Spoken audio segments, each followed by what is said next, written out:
Diciamo che sta proseguendo quel progetto di rinnovamento e di rilancio di quello che è l'artigianato artistico samughese. Infatti questa è una mostra, non è una fiera, è un'esposizione di quelli che sono i più bei pezzi d'arte che i nostri artigiani sono capaci di fare, non solo quelli di Samugheo, nell'arte tessile, ma anche ceramisti, fabbri, vetrai, falegnami, che con le loro mani riescono a realizzare delle vere e proprie opere d'arte.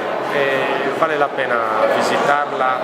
anche perché siamo arrivati alla 47esima edizione e anche quest'anno ci sono numerosissime novità, non c'è la solita mostra dei soliti tappeti.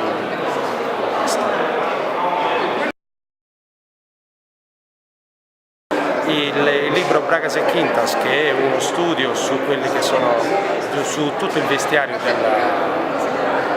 Samugheo dall'800 al 900, e un'analisi storica e sociale abbastanza importante di quello che era il nostro paese, di quelli che erano i nostri costumi.